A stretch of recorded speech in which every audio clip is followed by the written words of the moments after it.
Well, this time of the week, we love to find out what's going on in the Mid-Atlantic region and find out what the farmers are up to. And we have Ben Hushon on the line. Now, he's from the Mill.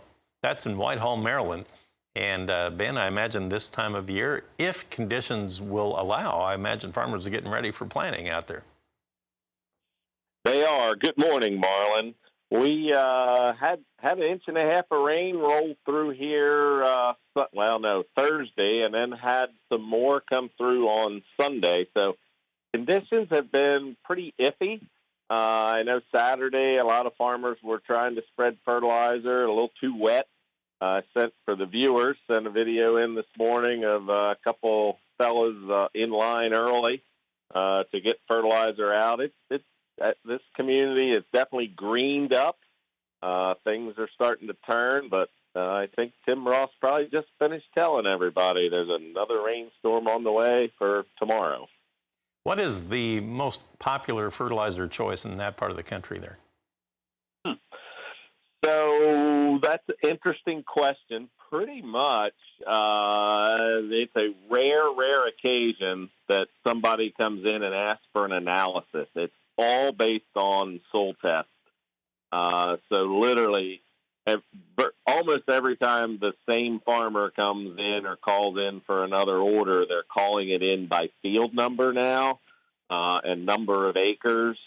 And literally, they're all individual custom mixes. We have the base materials, MAP, potash, ammonium sulfate, and urea on the dry side, but literally from blend to blend, or from batch to batch, buggy full to buggy full, they're different in every instance. Is there a lot of liquid fertilizer used at planting time? There is pretty popular here the last 7-8 years to have an in-furrow pop-up starter. A lot of poultry manure comes down into Maryland and along this Mason-Dixon line. Hog manure some, but definitely a lot of poultry manure. So folks have gone to, not everybody, but a lot of folks have moved into just a pop-up starter to get it up out of the ground. Obviously, the one I did forget, the biggest liquid, is UAN. 30% solution is generally put out on corn with their burn-down herbicides. Well, excellent information. Thanks for getting us up to speed on what's going on. And I bet in the next couple of times we talk, you're going to have some seed in the ground, hopefully. Anyway, I appreciate the updates there. And Ben, we'll talk with you next week. Have a happy Easter. In the meantime, Ben Hushon of the Mill in Whitehall, Maryland with us.